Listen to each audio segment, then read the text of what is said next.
In fact, the China-France connection goes back hundreds of years. From the 17th to the 18th century, Chinese silk and porcelain sparked a China craze, or le chinage, in France, leading to increased trade and cultural exchanges between the two countries.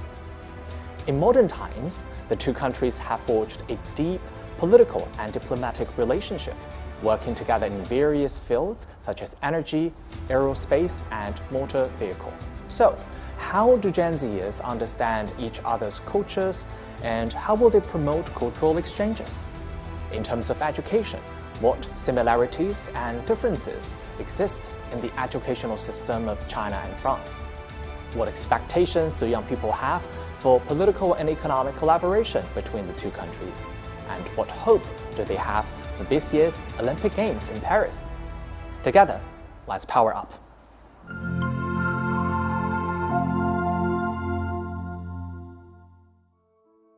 In just one day, we will celebrate the 60th anniversary of the establishment of diplomatic relations between the People's Republic of China and the Republic of France. So today we have Gen Zer guests from both China and France sitting together in the city of Suzhou, and we have all been exposed to French or Chinese culture in one way or another and have met many friends from both countries. We are going to have 3 parts for our episode. The first part would be to encounter, rencontrer, and the second part would be to discuss, discuter, and then the third would be to collaborate, collaborer. So today we will start off with a very fun game that's called 2 Truths, 1 Lie. So we will pick 3 facts from our experience exposed to each other's country, people, or culture. And one of those 3 facts will be a lie. Okay, so we will need to figure out which one is that lie. Xiaopeng, go ahead. Okay, the first one is I'm going to be an exchange student at Sciences Po in Paris.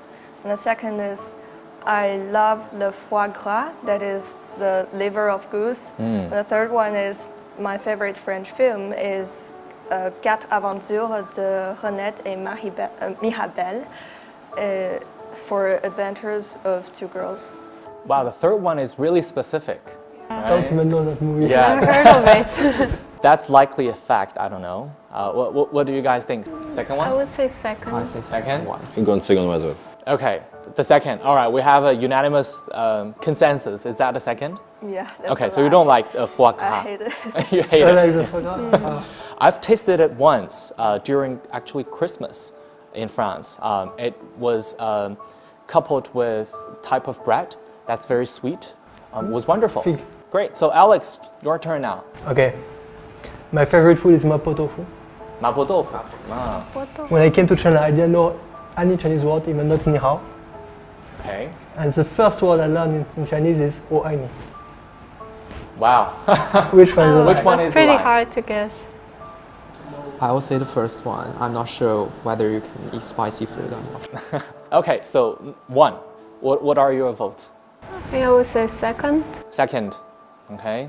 I will Anyone? go for the third one. For the third, wow. So it's hard now to have a majority, but Xiaopeng was The second. the second. Now second has 2 votes. Michelle? Second, all right, second wins now. So is the second, No, actually it's the third one. is the third one? Because the first thing I learned in Chinese is 不要辣椒,不要辣椒,不要香菜.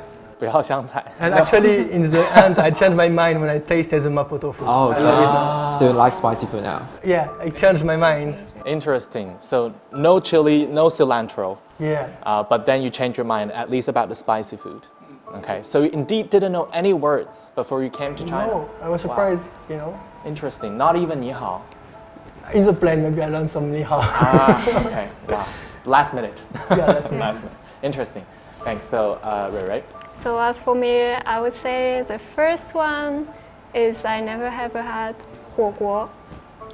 You've never had hot. Yeah, Okay. I never had it. Okay. The second one is I lived in Ningbo for 6 years. For 6 years. No, for half a year. Oh, 6 half a year. months. Okay, 6 months. Okay, now we know this might not be a lie. Yeah. Okay, 6 months. The Well, third one. And then the third one is I don't know who gave me my Chinese name, which is Anri.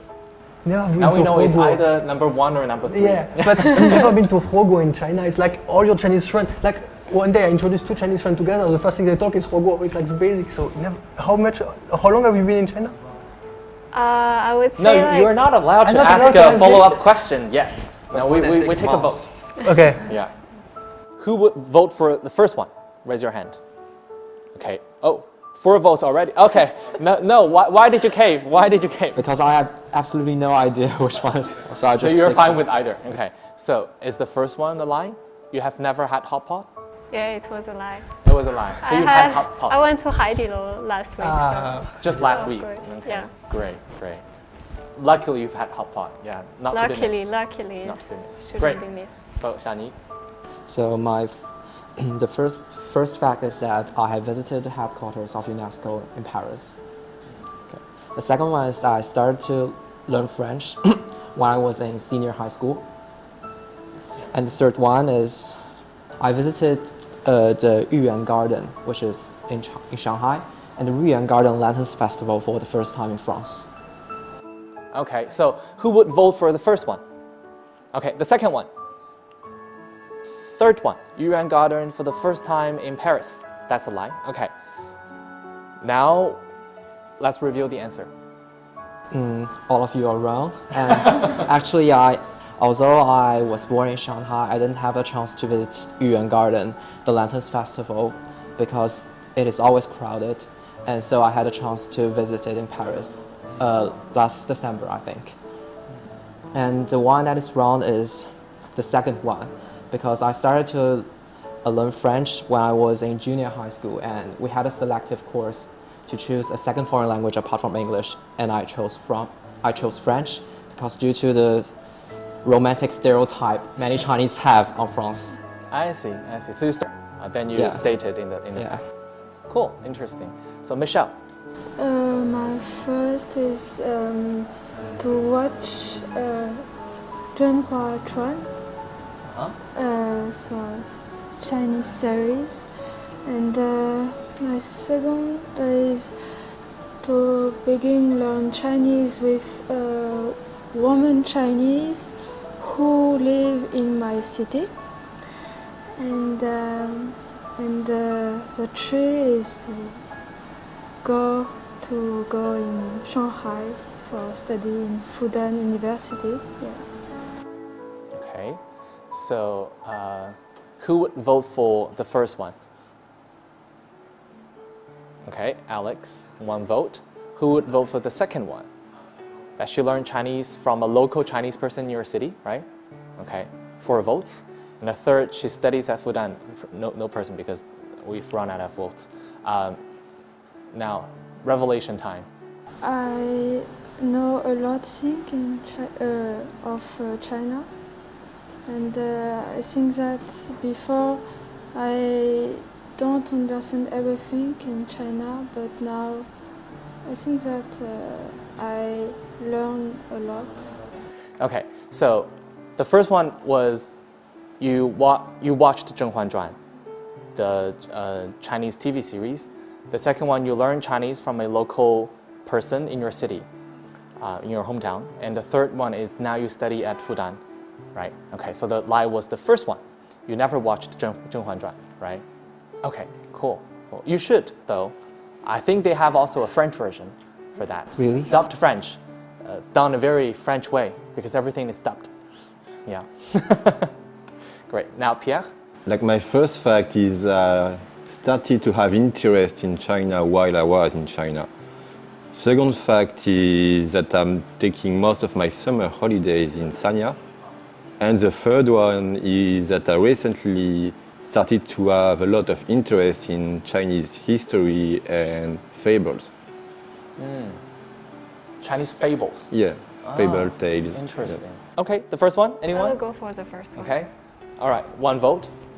3, 2, 1, okay? No, second. Okay, the second one? Oh, all right, now we have an answer. We don't even need to go to the third one. The second one is you spend most of your summer holidays in Sanya. Is that correct or wrong? That's a lie. That's a lie. Yeah. Okay. Then where did you spend your summer vacation? Walking. Yeah, it's working, or I'm going back in France to see my friend and family. That's the only holidays I'm taking. I see. So usually back to France. Okay. So a very quick question: what were some of your surprises when you were exposed to each other's people and culture? So I have just came back from France for an exchange program at Sciences Po, and so I would like to share one of the differences, which is sort of a culture shock to me, is between the etiquette of Chinese way and the French way when we meet strangers. And I've known a lot when I learn French that the French people are like to have le bisou, la bise when they meet each other closely. But what I didn't expect is that even when we are talking, when we're starting a conversation with strangers, we also tend to greet each other warmly. Like when I start a conversation, for example, with Alex, I will say bonjour and or bonsoir.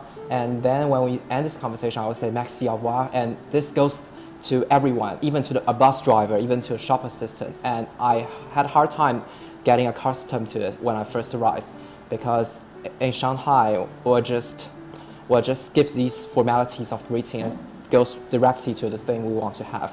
Straight to the point. Yeah, straight to the point. May I add something to that? Yeah. Actually, this is very well done in the villages sometimes, but in Paris we keep losing that habits because there's so many people and so many stress, and people don't greet anymore a lot, I guess. Yeah. But I think in China it's kind of almost not the same, but in villages they are more greeting. Yeah, and in villages they are more friendly.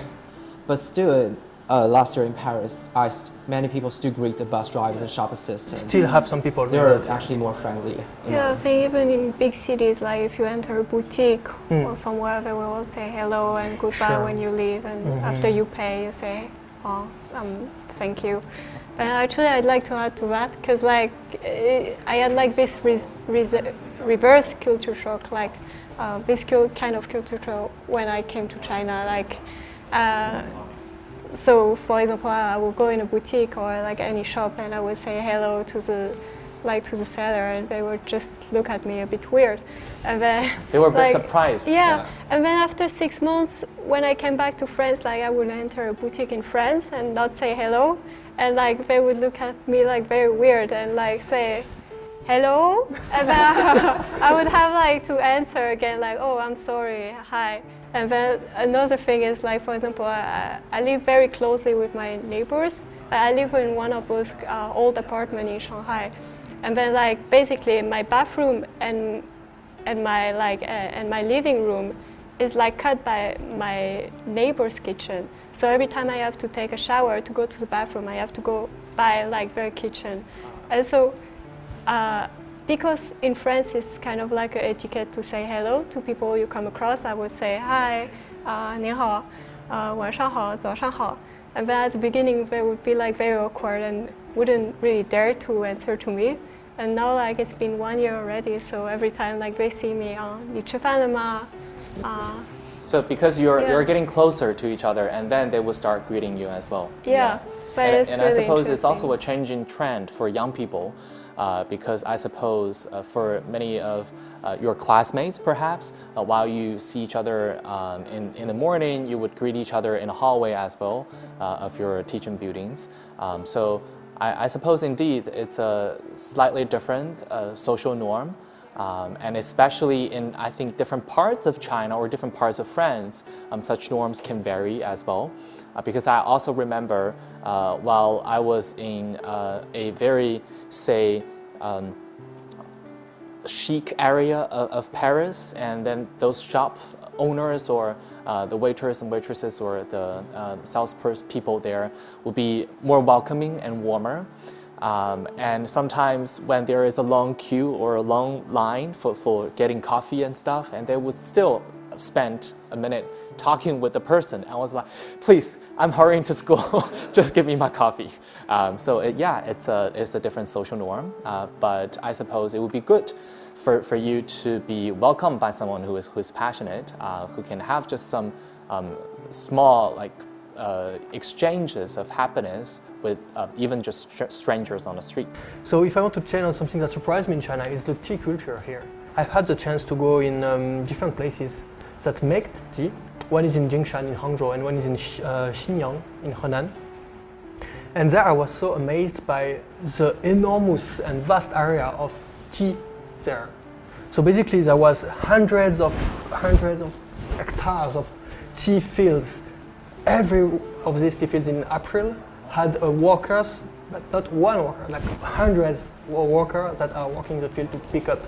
And that hard working and hardship is amazing, like for providing tea culture to China. And then I asked to the leading director. He told me this tea, it's E1, Igungjing, like 10,000 yuan for 1 kg. So expensive. Yeah, because it's dried and it's condensed. Yeah. Yes. So yeah, so the tea culture is amazing. In France, we have the coffee culture. We can talk about that later, but we don't have, because it's not in France. We get the coffee. So yeah. I think like even in the working place or like at school, you can see how important the tea culture is in China. For example, like in France, you will never find like those kind of, I mean, you will hardly find those like boiling machine, like a machine with boiling water. I know what you mean. Whereas in the workplace in China, or like at school, universities, every student after they like end their classes, like they will go like refill their water bottle like with hot water and have their tea. So in China, you bring your own tea. Yeah. And then you take the hot water. In France, you have the machine and just do whatever you want. Yeah. Machine. Yes. And when I was in France, when I was in university there, it would just be the vending machines or the coffee dispensers, but usually not high quality coffee in schools, just the ones that would just give you a caffeine kick. But indeed, in most of the public places in China, hot water dispenser would be considered a part of the infrastructure that people can access to have tea, or simply just warm water to mix it with cold water so that it's just not freezingly cold. That's an interesting observation as well. So lastly, Xiaopeng. Yeah. When I'm learning French, the language, I discovered that it is so accurate and has a complicated grammar system. There are so many tenses, more than 20, and there are so many conjugaisons of the verbs. But when they're writing something, I think they may not be so careful, like the Chinese students who major in French. Yes, exactly. I agree with that. Because many times, I love my French friends, just to start there, a disclaimer. But sometimes when we compare our writings, when I see their text and stuff, as a French major myself years ago, I couldn't help but notice the grammatical mistakes in their writing. Some of the conjugaison problems, whether they added S or the E, after some words or adjectives. I'm not sure if you find that the same, but my host family mom, when I was in my exchange semester, was getting slightly judgmental about people's language usage to tell their so-called educational level. I'm not sure if that's the same. Yeah. I mean, how did she judge people like? Yeah, she would just read the emails and then just frown, looking at those mistakes and stuff. Yeah. I know, that's my mom. Interesting. That's your mom, right? That's my mom, yes. What would she do then? If I send an email and sometimes I copy her in the topic, or if I send a text and I made a mistake, or because of my correct, it's not my fault, I'm perfect, so if the corrector make a mistake for me, she will call me and say, you made a mistake in your text, why you had an E and not an EE? That's feminine. Not masculine, yes. Right. She will point that out. S, Yeah. French people take pride in their language, but indeed, because of the complex grammar, when it comes to writing, sometimes people would make mistakes because of the complex grammatical system. That's literally a country where we had a giant dictée in front of the Eiffel Tower last year. So competition. Yes, for people. Competition for dictée in front of the Eiffel Tower, like thousands of participants. Well, we have a similar counterpart in China, but that's for the Chinese characters. Yeah, designed with a lot of different games, not just write the words but there would be games in which you need to put it into different words, into different expressions, and then to have perhaps a part of a word, and then you write as many characters as possible with that part, So yeah, there are interesting games we play with also our take pride in the languages and language. words. Yeah, that's exactly. That's one similarity we can find. So now we'll move on to discuter. For the cultural questions, what are some of the elements or icons or people or concepts, anything that you think are more or less representative of each other's culture? Yeah, I had a couple of friends who got married since I'm here in China. And what I really like about that is the traditional Chinese wedding, which is like very different of what the wedding can be in France. For example, when you are going to a wedding in China, people are in different rooms with round tables, with a lot of food on the table, while in France it's more like a buffet. Yeah. You also have the husband and the wife who are dressed with traditional Chinese costume, like most of them in red, which is something that I think Chinese people are proud to. We'll do it again. Red as a color is not seen as much in a French wedding, I suppose, right? Not really. that much. Okay, yeah, but red, representative of auspicion, of happiness, of exuberance. It's very much often used in Chinese celebrations, all kinds of celebrations. Also, you have the stuff that giving hangbao to the wedding, which is like something you can find in many different festivals in China. As well. Yeah. And you also have all the other part of the wedding when the husband had to take the wife from their parents' home to bring them to his home with his parents, and then you have another big dinner over there. So food is also really important in China and in the wedding. Yeah. So a whole series of rituals, right? And why do you think that's representative of the China as you see it? Because it represents China history, kind of. And also, like nowadays, you can find some young people wearing more modern but still traditional clothes on the street when you are walking outside. So you see that young people are taking more pride in celebrating the cultural heritage that they have from their ancestors or the previous generations. Exactly. Yeah. Interesting. I like to add, it seems that, for example, in Chinese wedding, there's a lot of elements which have a lot of meaning behind it. For example, if you attend a Chinese wedding, maybe you will see those kind of food, for example, how do you call it, zao? Zao. Yeah, the dates. 对，红 The 枣 Chinese dates. Chinese date, and then 花生. Yeah, peanuts. Right. Your Chinese know what I'm vocabulary talking now about. takes the better of you. Basically, there's different kind of food you will find, and if you combine the characters of all of those foods, it will do 早上鬼子, and then it's the homonyms, You can have a wonderful child. Yeah, you use the homonyms, I believe, with something auspicious. Yeah, because indeed, a lot of the elements you can find in the traditional Chinese weddings, they have different meanings. They have sort of significance or interpretations attached to them. Yeah. Well, from an international point of view, you have the actress Gong Li, very Gong Li. famous. I think Yes. everyone knows her. Yeah. And Especially French people, I think. there's a fun part is that her husband is French. It's kind of like a French DJ, kind of famous in the 80s. But I didn't know him until I searched Gong Li and see the husband is It's very French. famous. Yeah. I didn't know him before. Yes, Yeah. yes. And for the film festival in Yeah, she in went Cannes. to the Cannes Film Festival of Cannes. Of course, she's very famous internationally, even in France. I think if I ask my family about it, perhaps I will know her or saw a movie. She went for a movie, for example, there is Memoir of Geisha. There is another one you told me before, right? 红灯笼高高挂. Yeah, Yes, 红 this 灯 one 笼 is 高 also 高 Yeah. 挂 famous. I How do you say really it? like it. 红灯笼红灯笼高高高挂. Gangahua. Now we have a Chinese lesson. Thank you. Okay, all right. That will cost you €5. 5 euros a character. Oh. I really love this movie. It's really 前卫, very Avant-garde. Avant-garde. Yeah, so the word is French actually. Why do I speak Chinese? Yeah, I think it's one of my favorite movie actually. And it's interesting that you picked Gong Li because she is recognized internationally as well. And I suppose then you would consider her an icon of modern Chinese film or the development of Chinese film industry.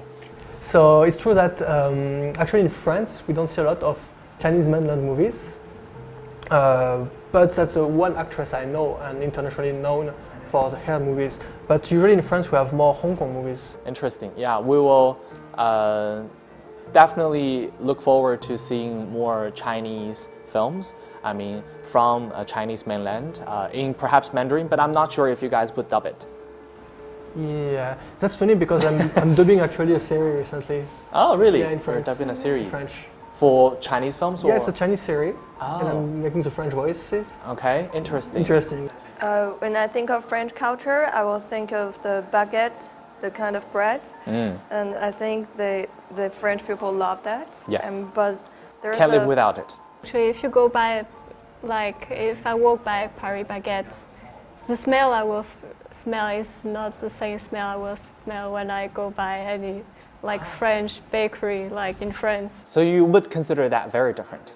I would The baguette. consider it very different. For example, like they would put like ham in a croissant. Ah, Like right.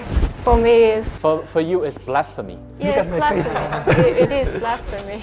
Just like putting pineapples on pizza for Italians. Yeah. Yeah. But for croissant, you either have the original croissant or one with chocolate inside.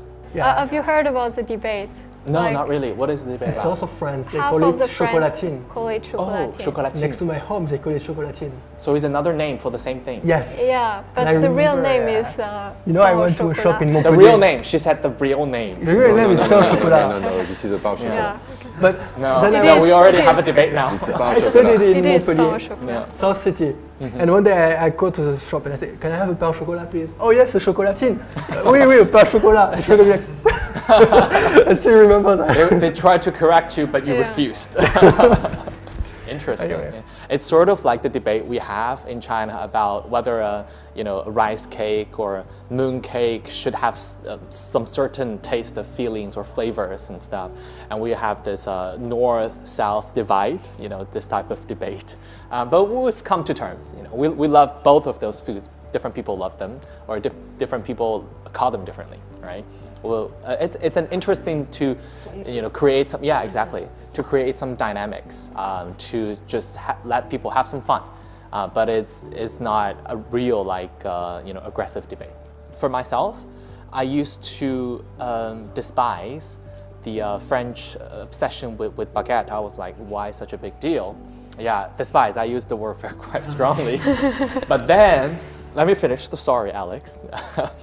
After 3 months staying in France, one day while I was walking back to my host family, after going to the bakery to do them some favor by getting 3 baguettes for the next few days, before I realized it, I started to tear down small pieces from the baguette to eat on my way. And that's the moment that I realized, okay, now I understand the French people's obsession with baguette.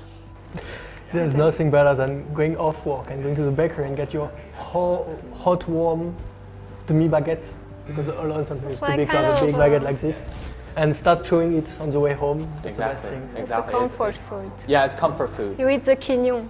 Yeah.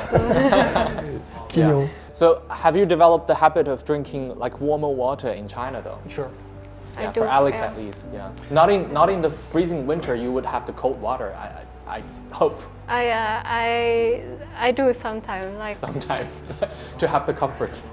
when like girls don't feel well enough. Like I was advised to drink hot water. Yeah. That's the Chinese wisdom there.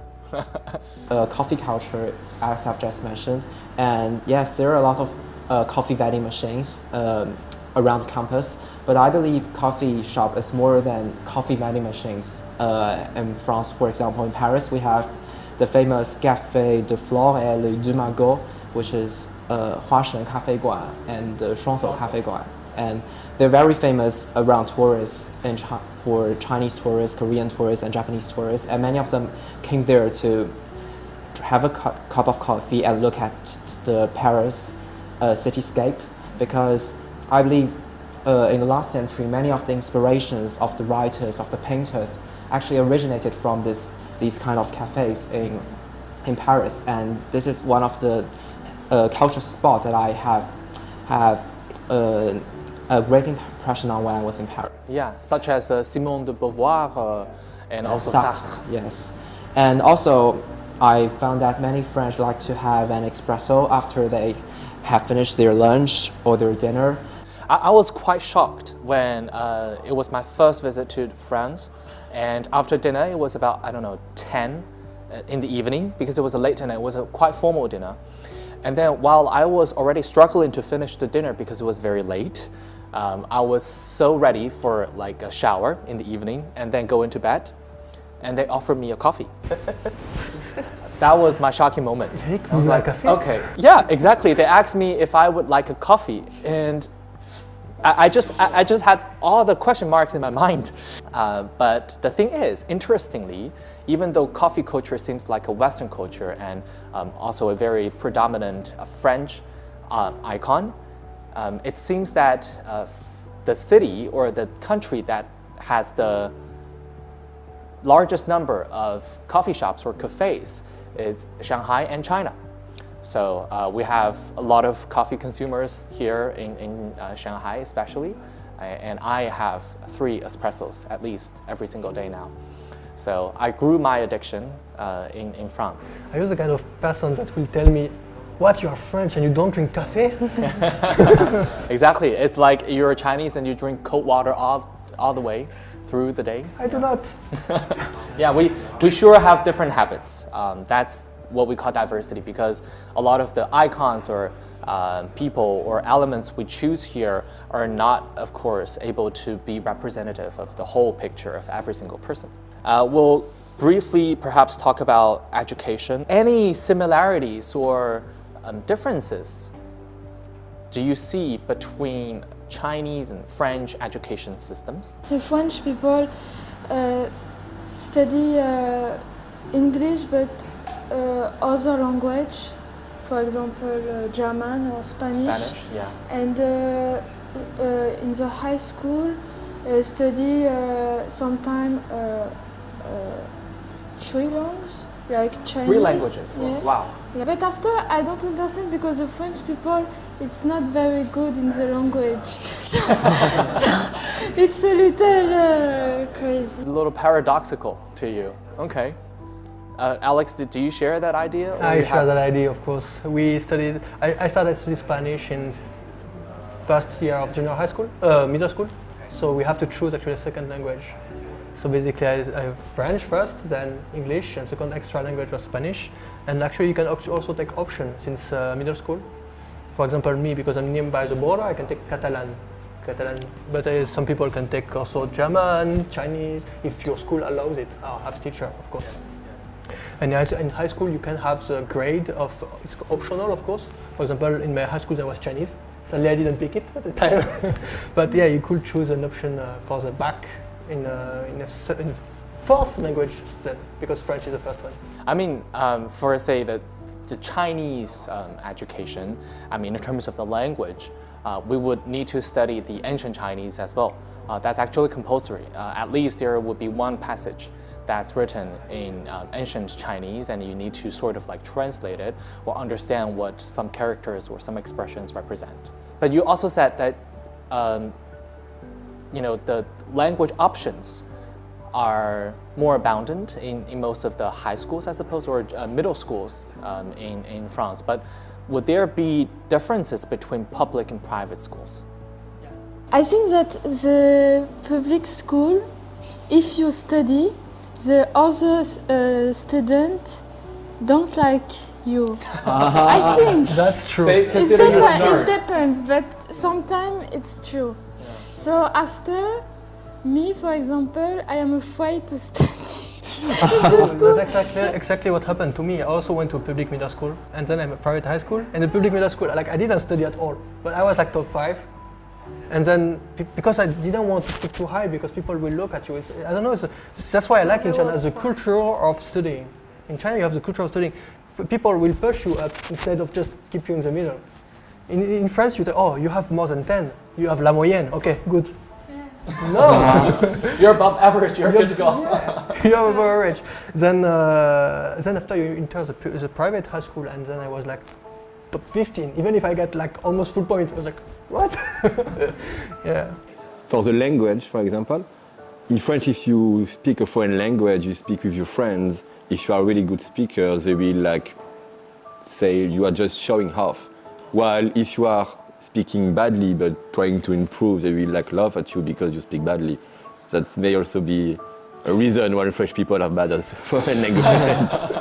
I would even say, like, for example, if you have social medias, and instead of writing French on your social medias, because you've lived abroad for a long time and maybe most of your friends are like from other countries, let's say you write English instead of French, they will feel like that's a bit cringy or like showing off.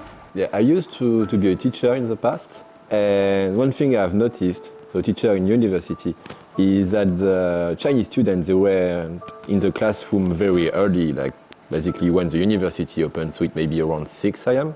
Okay, wow. Yeah. That's early. That's very early. While French students, they just came when the classes start. And the Chinese students, they just left when the university is closing around 10 p.m., while French students left when classes were done. So I see. So would that actually tell that, because I suppose for many universities in France, it's the primary function of it is to provide a place for teaching and learning, or also archive and research. Yet in many Chinese universities, it's a residential place. So a lot of students actually live on campus, or actually just few blocks away from the campus. So they feel, all right, I'll just spend my time studying here instead of going back home, where I may not study, might spend time doing other stuff. in China, many students, they live with other students in smallest room, so they don't have like their own spaces to be able to do their homework quietly. So they prefer to stay in the classroom to do that. While in France, you're living either alone when you are in university or with your parents when you are in high school, middle school, or junior school, so you can do your homework quietly there. Yeah, indeed. I mean, why I sometimes occasionally got up really early to get into a classroom 2 hours, say, or 1 hour before the class started, was because there was some really good breakfast options in one of the canteens of the university. And if I got up late, they would run out of those. So that was my biggest motivation to get up at 6 to get some meat buns in one of the canteens when I was studying in Fudan. Oh, in China? Yeah, in China. Because in France, there's no billboard for there. No, there is no breakfast in France. just juice, coffee, milk, and bread. Sometimes if you have a luxurious breakfast, you have a croissant. Looking ahead, in just a few months, a very, very exhilarating international event is about to take place, which is the Paris Olympic Games for 2024. Something I think many people, besides athletes themselves, are looking forward to. So, any expectations for the coming Olympic Games in Paris? It's expensive. Expensive. So your expectation is to be economical. Your expectations could be for more visitors to come to help revitalize the local economy or to bring it to the next level. It's a big event for Paris. It's once in a century and it's a very big competition. Yeah. I wish it will go well, of course, and I wish France will win many gold medals. I hope in our own country. What do you think? You guys Chinese, what sport do you think France will perform? I don't know. What is France good at? Football, perhaps? Because you won Euro Cup, right? World Cup, not Europe. Yeah. The World, oh right, yes, both. Yeah. No, you not Euro lost Cup? Europe to Italy. Oh, okay. We didn't okay. World Cup. To win Swiss, World Cup actually. last time. Yeah, we lost to Switzerland. It's a small team. Anyway, anyway. Okay, so you won the World Cup, yeah. Perhaps this time you can bring it to another arena. I'm not a big fan of football, but in France it's such a big topic, you cannot miss it, so yeah. I've watched the video of the design of the opening ceremony of the Olympics in Paris, and it's the French people will make good use of the river. The La Seine. La Seine, oui. Yes. And there will be a beautiful design of the show, almost like a show. And I'm looking forward to that. And also, my classmates and I have all signed up to be the volunteers. Wonderful, wonderful. Yeah, I mean, since the last Olympics, the Olympics motto has one more element to it, called togetherness. It cannot be done without collective efforts, without concerted endeavors. So I suppose volunteerism is also a very important thing in the French culture, because in its devise, you have a fraternité as well, so that we need to bond with each other, we need to treat each other like brothers and sisters, and being a volunteer is like that, because you give out quite selflessly to help contribute to a greater cause. Yeah. Great, so lastly, we will quickly talk about technology.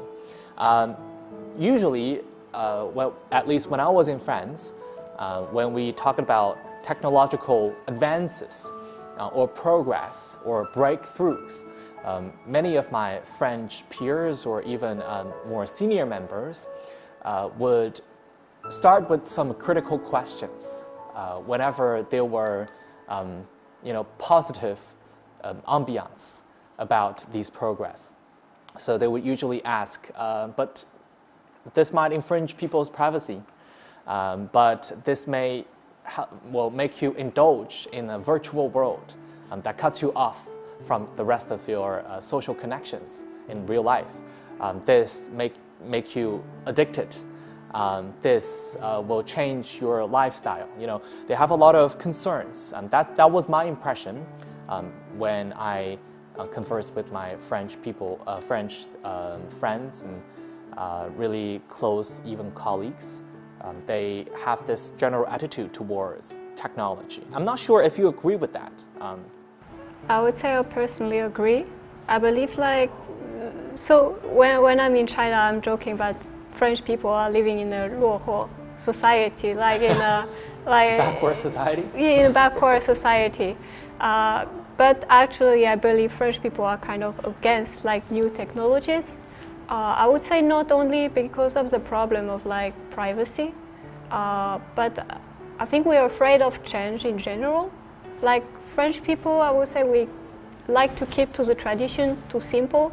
Like whether you look at our food or whatever. For example, I just think of this comparison. Maybe it sounds senseless for a lot of people, but in France, usually people, when they make food, they won't have a lot of taste, or they will just add a little bit of pepper and salt. And for me, it's just that we like to keep things simple. France has the high uncertainty level, high uncertainty avoidance level, which means that we're not really able to accept new things as easily as maybe in China, where everything developed very, very quickly, technologically. And so people are more used to changes, are more embracive of the so-called more innovative technologies or their applications. Yeah, I think in China it is, but in France, I believe we are really doubtful, 怀疑. I think it's a generation gap. There's a generation gap? Yeah. Okay. What do you mean? My mom will tell me, did you turn your phone when you're going to sleep? Also turn your Wi-Fi, please. It's because it would cause you cancer? No, it's nothing for your head. Yeah, right. Something like that. Health concerns. Yeah. I think it's a part of misinformation and afraid of change. But new generation will like to have 5G or even new technologies. Or TikTok. But if you think about my mom or the generation just before us, they're not following everything. Well, our grandparents, of course, they're lost. But the generation just after, between our grandparents and just our parents, then, between, for example, 40 and 60. These people don't like change. Yeah, I agree with you on that point. The thing is, who makes the law right now? Who is making the law in France right now for the new technology and generations? the people in the age of our parents. So that's why sometimes we have some law to forbid some new technologies in France. So yeah, I wish one day we have a system like in China to pay easier. Like cashless payment. Cashless payments, just scan QR code. Because yeah, I was with my friend in Paris last summer, and I was like, oh, you pay for me, thank you. How I give you back the money? I'm like, cash, wait, so 50 cents? No, it's too complex. So you must have to download some app. Of course, there's always apps, but it's not instant like in China. But you see how, like, if I can allow myself, like, you see, for example, French people, they like when they go into a shop, like, say, hello, hi, like, and thank you, goodbye. Like those small interaction, just as you say, like, oh, when I go into a bakery, I will talk with like the seller who will give me like the bread and I will feel happy. I think French people, they think this kind of contact is very important, and actually a lot of people felt troubled when like there was a coronavirus, because they had to wear masks, they couldn't see each other's expression. So they really need that contact. But maybe in other countries, like, you don't need as much, or like it already like started to disappear, or like we need this proximity. And I think like the problem with like a cashless society, or like a society that is like ruled by technology, is that we less and less have that human contact between us. Like, even if I pay like with WeChat and it's done, within 2 seconds, yeah, 1 second. It may mean nothing, but like the fact of like I give you like the cash and then you give it to me and I say thank you to you and then I go back. I think in my mind, French people still find it important. Well, it's true. I would say it's more an example you could quote here is when you go to a restaurant in China, you just scan the code. You don't even talk to the people. That is more example that she could say, yeah. For the cashless, perhaps it's okay. But for this in France, I think we will never accept like the no waiter way of China. Yeah, interesting. But that actually brings me to a contradiction that I conceived in my mind, because for example, when we talked about the philosophers or the thinkers in France, and also how China and France, of course, go way back than 60 years, because say even back in the 17th or the 18th century, philosophers, including but not limited to Rousseau, Montesquieu, etc., they actually thought that for the Chinese society, the contacts between people were really strong. We had a very close social network, especially among family members. Yet, in modern society, it seems that people are getting more aloof from one another. And in France, it's known that if you grow up, if you leave your family, you should be more independent. And people only, a lot of my friends actually, now only visit their parents during Christmas and not any other time during the year. And some people regret that as well. Yet in daily life, French people would greet even strangers on the streets. How do you make out of this type of contradiction or tension? I personally think it's a very interesting question. I don't feel like I'm really up to answer to that. But I think so there's this idea, this general idea that in France we are more individualistic, whereas in China it's more on the community. And I think it really affects the way we interact with each other. For example, in China, the group, the way the group is made, there's this book in China, 乡土中国, I believe. In this book, the author, which I don't remember the name because I never remember. Mr. Fei Xiaotong. Yeah, Fei Xiaotong. It talks about our different Gucci, 世教歌剧, or I'm not exactly sure. And it talked deeply about this Xifang, what we call, what is called individualistic, but he called it in another way. And it talked about for example, in China, you will think I'd like to find an example if you can help me find one that. What is it about? What example? So it's about like the relationship between people, like for example in Western society and like Chinese society. And I think like also when we think of like French individualism, like we will think of like we are independent, and so independent we will think like we're seeking for our own like for what's best for ourselves.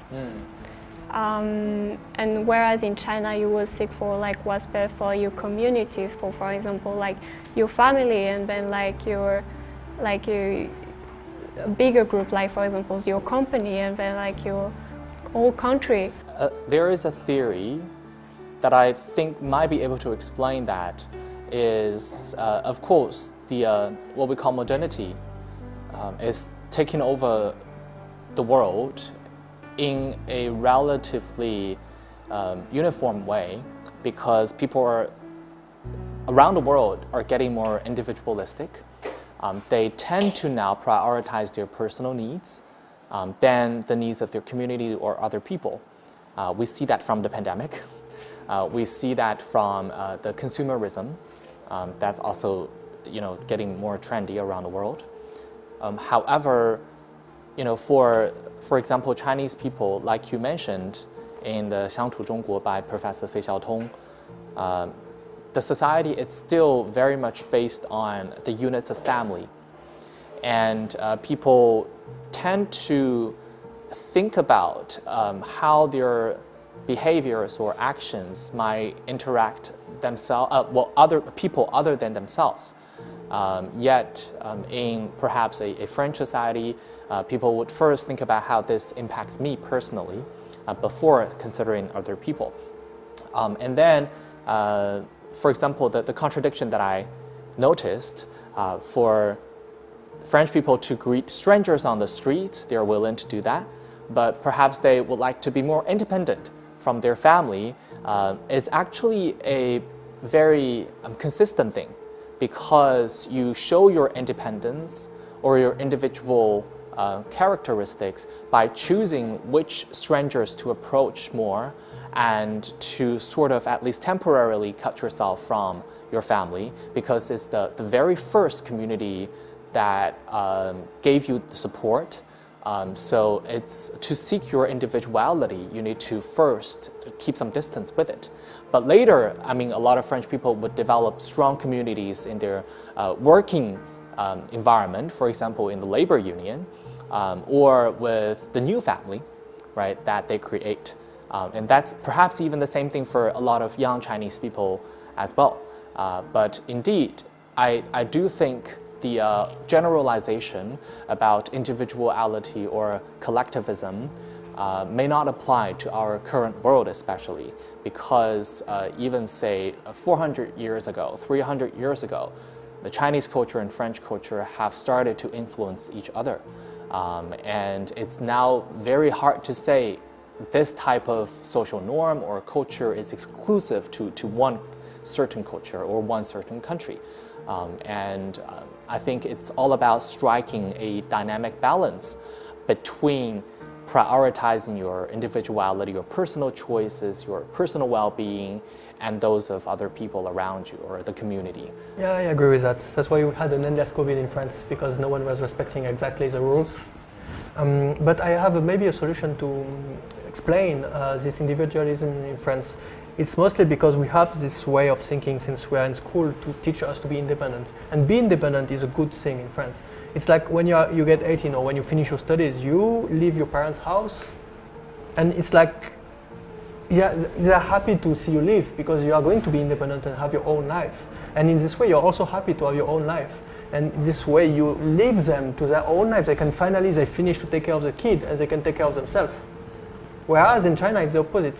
The parents will still be supporting you all their life, So of course, there is some case where my friends have some babies and the grandparents will come too. Yes, there is also this, take care of the babies in France. But the independent state of mind in France is very important for us, yes. Yeah, also I think in the Chinese circle, in relationship, there's a lot of expectation. we're all relying on each other. Like it's like we have like various condition to that group, like to like maintaining the peace of the group, the harmony of the group. There's need to be like roles in the group, like let's say me in the center of the family, in the center of like my group friends, in the center of like my company. I have my own roles, and like if I deviate from it, like it will like create chaos.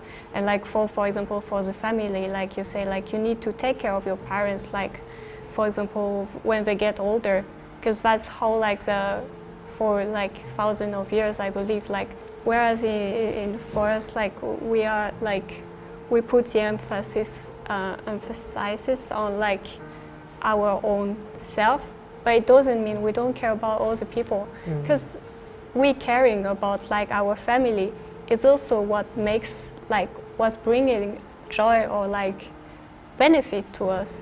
So I think it's not just about the so-called the Chinese culture or the Chinese or the French vibe. It's more about what type of family you're in or what type of school you're in or exactly which city you're in. Because in some areas, for example, the northern part of China, you would see that everybody is extremely friendly, even for strangers. And that's why this winter, there is this city called Harbin, that's the capital of the Heilongjiang province, is very popular for tourists across China or even around the world. Because people there are extremely warm-hearted to greet even strangers and give them favors and take them onto free rides, give them snacks, even if they were just completely strangers to them. So I think it's really depends on which family you're raised in, which city you're in. Now looking ahead, we will enter the third part, which is to collaborer. Then, in what areas do you think China and France should particularly join hands to cooperate together? For my part, I would just share two sectors, which is also concerning the high technology, is because high technology is more than just internet or 5G or AI. We have also some like the rail transit, and we have aviation. And I believe these two sectors are the two sectors that China and France can collaborate more. For example, we have the French enterprise Alstom, which is very good at making trains. And it has started collaboration with China as early as at the beginning of the 21st century, and it's still in collaboration. Now we are building the trains, the wagons in China together. We have a cooperation.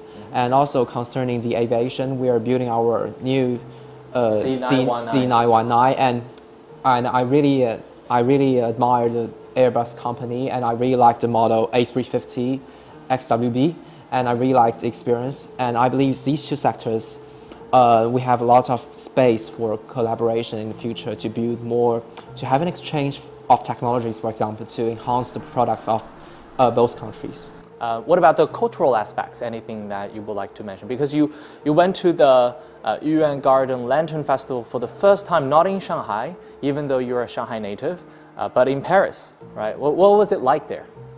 So actually, it was quite nicely decorated. They bring all the lights, the facilities that is the same, almost the same thing in Yuan Garden to France in the Jardin d'Acclimatation, and they even bring the Jiuqiqiao, the famous iconic bridge in Yuan. Yeah, the bridge with 9 curves, right? With 9 curves, and it was brought directly to Paris, and also the French people can have the xiaolongbao, which is a very famous dim sum in Shanghai, and actually it is very good. And also what I noticed is that I believe the Westbound Museum in Shanghai is also having a long-term 5-year collaboration with Centre Pompidou, which is also famous for its avant-garde art around the world. And it is now continuing its collaboration with these two museums, and we're going to see more and more works of art coming from France directly in Shanghai. And we have lots of these collaborations.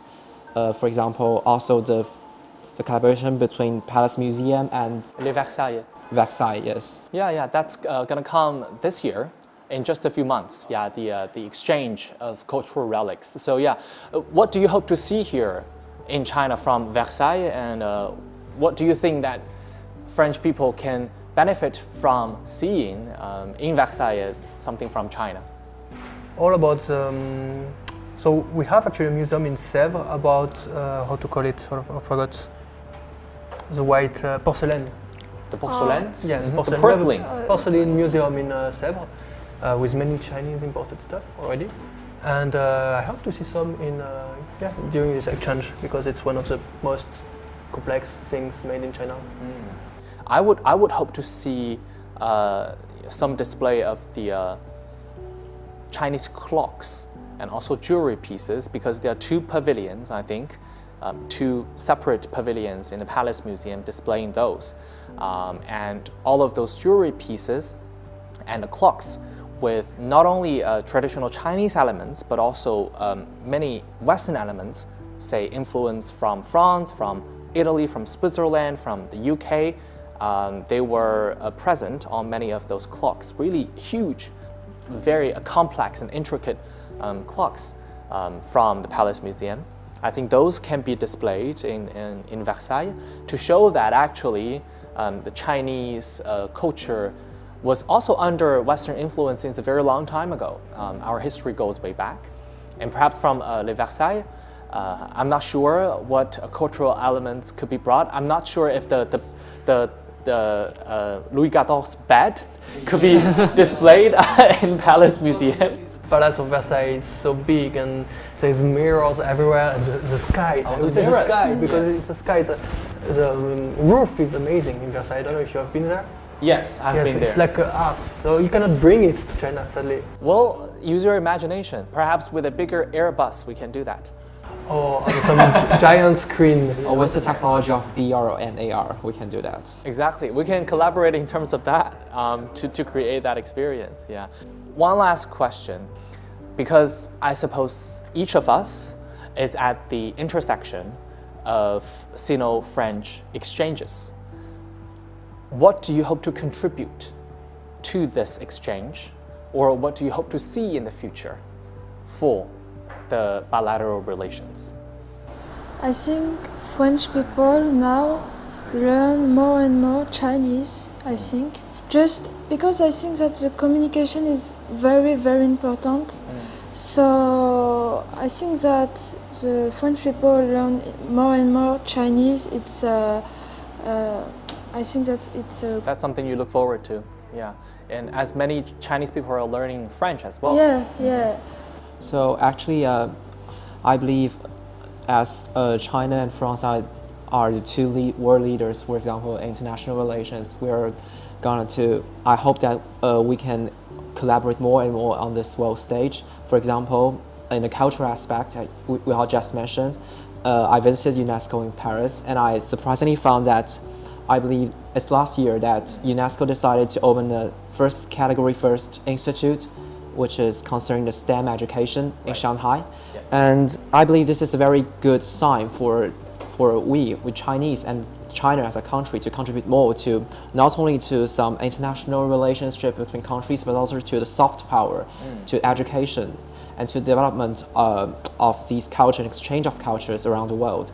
And I believe this is very important to me. And personally, what I believe I can contribute is to foster communication, especially direct communication between young people like we Gen Zs or something like that. Because one thing I found when I was studying in Paris is that many French and many Europeans don't have a very detailed knowledge about China or even about Asia.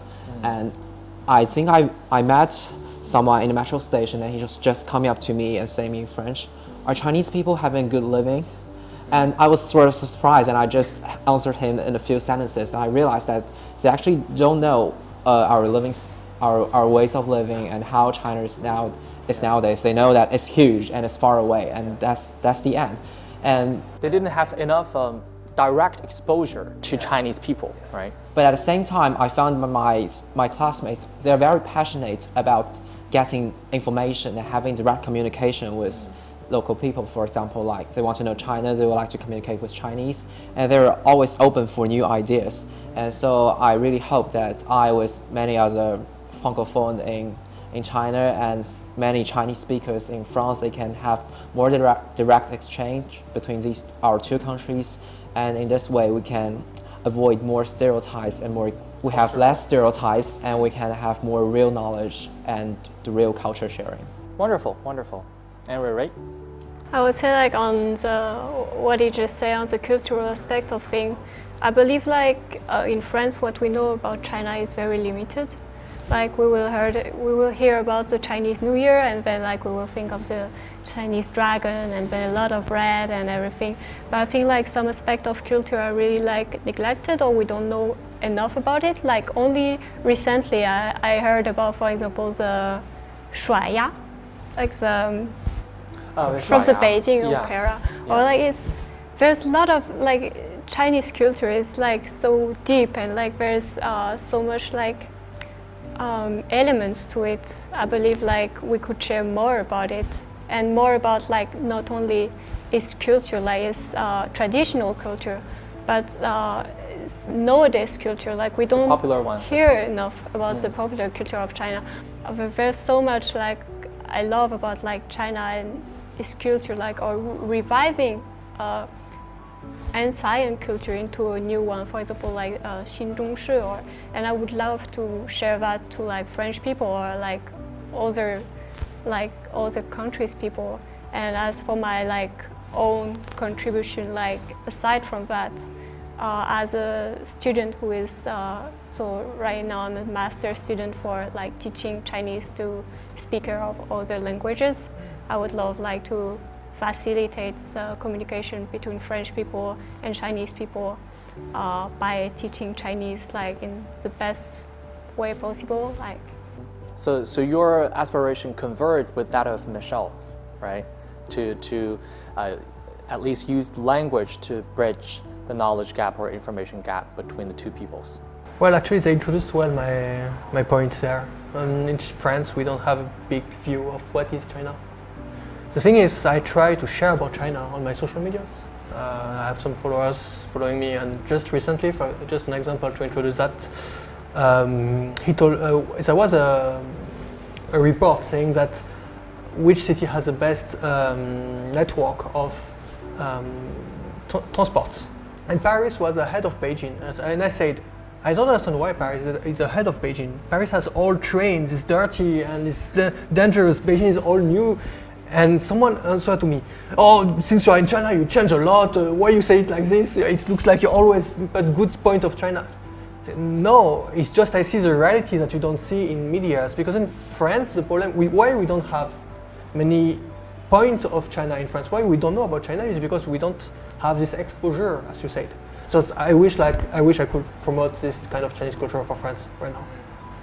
But I suppose that in some ways it's similar in China. When we mention France, most people will still say that, oh, it's a romantic country, and then they will not come up with anything else.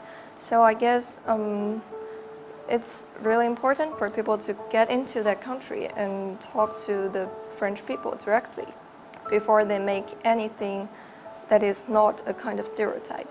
And also, as a language learner, I believe that learning French is a kind of way to help me get closer to the truth of this world, because every language has its limits. We will intrinsically link a word with another thing that is related to our culture. So when I'm learning French, it's like the fragments of the truth of the world. When we have a lot more languages at our hand to help us expand our horizon or the sphere of our knowledge and knowing, it's possible that we get closer to the truths of our world, right? I may add something funny. In China, you say something is Versailles.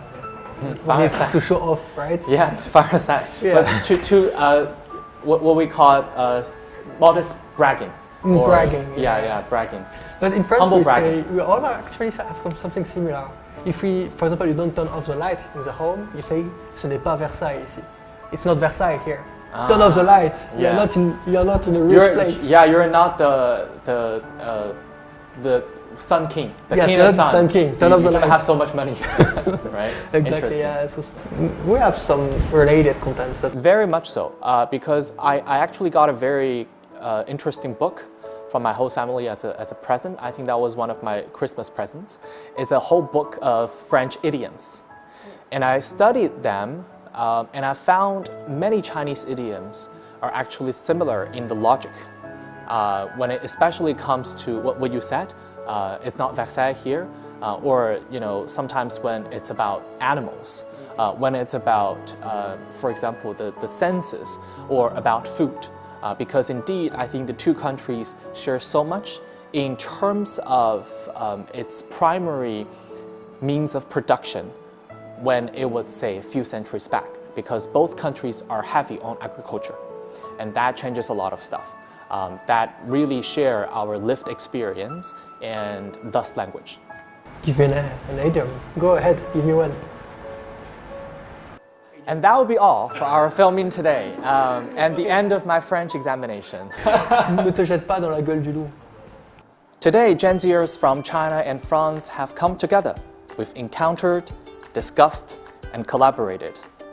As we say in French, on se rassemble, s'assemble. Those who have great similarities would come together, or the other way around. Yet, of course, there were differences. However, these differences would not prevent us from cooperating together in the future, as long as we remain open, respectful, and curious towards one another. And of course, there are 3 principles to adhere to. The first one is to have some certain degree of independence. Second is to always promote high-quality development. And third, to have a very constructive outlook together. I believe with these, our Gen Z members and the society in general in France and in China would come together to look forward to more collaboration in the economic, educational, political, or sustainable areas. China and France are 2 great powers that are really influential on a global stage. However, just as one French idiom says, and we can also find its counterpart in Chinese easily, that we can collaborate comme les 2 doigts de la main, just like 2 fingers of one hand sticking together. In the year of Long or Dragon, Youth Power here in Suzhou would also like to extend our warmest wishes for a healthy and happy year for everyone in front of the camera. Thank you very much for watching this episode of Youth Power. We will see you next year.